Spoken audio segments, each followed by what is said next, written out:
Good morning, Year 5. Today we're going to be looking at life cycles. So last lesson, we looked at fertilisation in animals, which was where a male sex cell combined with a female sex cell to make a new living thing. And we looked at two different types of fertilisation.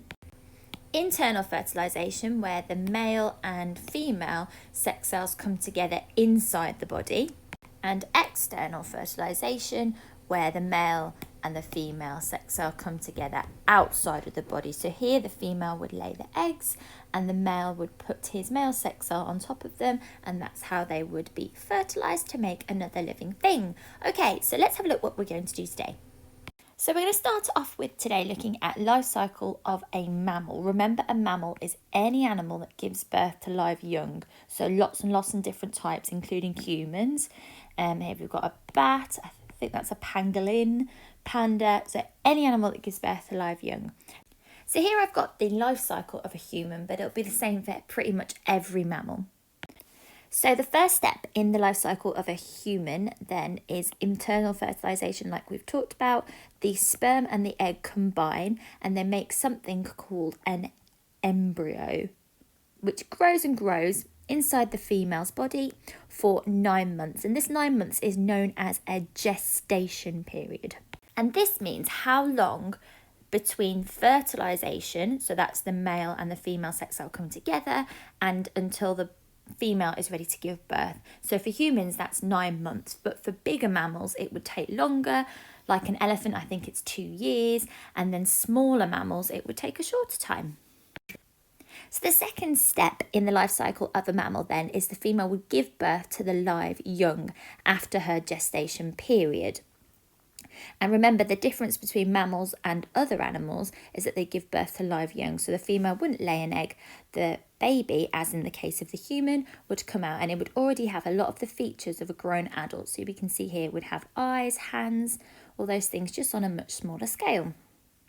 The third step in the life cycle of a mammal is one or both of the adults or the parents would feed and protect the offspring as it grows. So we know humans, our parents look after us, so you're in this stage of your life cycle right now. And it doesn't just go for humans too. Lots of other mammals would protect their offspring as they grow up until they're ready to survive on their own. The fourth stage in the life cycle of a mammal is the offspring reaches adulthood and they can look after themselves. And then finally, when they're old enough and when they're ready, the offspring finds a mate and reproduces, and the life cycle starts all over again. And like I said earlier, then this is just a little picture diagram to show you what I meant about gestation periods. So here humans are 259 to 280 days it takes for a little baby to grow inside a woman's tummy and then come out. And we can see pigs are less, foxes are even less, and giraffes are a lot more. So it just depends on the size of the mammal.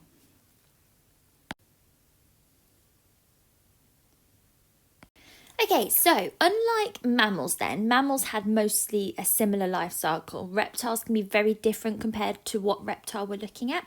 So we're going to have a look today at the life cycle of a turtle.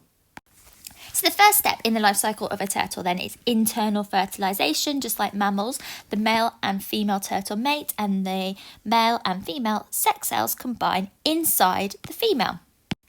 And then after that, once she's ready, she lays her eggs and buries them in the sand. The gestation period of turtles just depends on what the weather's like and how they're feeling at the time. So sometimes it might be not long after they've done the internal fertilisation, or sometimes it might be a long time afterwards. You may have seen videos, for example, say of birds keeping their eggs warm. Turtles bury them in the sand and then they go off. They don't look after them like mammals do. And then the sand keeps them warm. So after about 60 days of being buried in the sand, the eggs hatch and out comes a little hatchling, a little tiny turtle.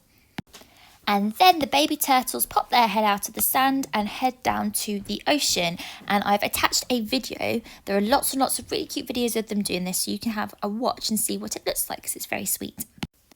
And then the final step in their life cycle, when they make it to the ocean, they keep growing until they're about between 20 and 50 years old, and they are ready to mate. So unlike mammals, their parents don't look after them. Once mummy turtle has laid her eggs, she disappears and the hatchlings grow up and they fend for themselves. Okay, let's have a look what I'd like you to do today.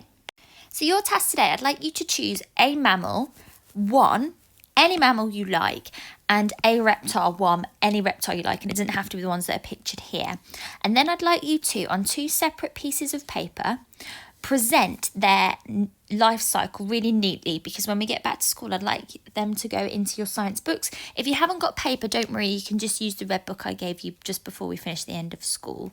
So here are some examples for you. These aren't reptiles or mammals, these are birds and fish, but you can sort of get the idea. So this child's done a wheel, and as it turns it reveals a different part of the life cycle, if you want to have a go at doing something like that. Or you could just do some drawings like this on a sort of circle, showing, you know, your reader what happens first, second, but this one hasn't got information, so I expect to see some writing around the side like this one has. Or you could do like this child's done, put it in a magnifying glass. I thought this was a really cute idea, and she's numbered the drawings to match each stage, because that would really help your reader when you're reading it. Remember, it needs to be presented really, really nicely, so it's going to go in our science books when we get back, and you can choose any reptile or mammal of your choice, and I need a reptile and a mammal. If you need any help, give me a message. I'm going to put the links onto the BBC Bite Size Life Cycle pages as well to give you a hand. But don't forget, it's 1 mammal and 1 reptile I'm looking for. I hope you have a lovely week, and I hope to see you all soon. Bye bye.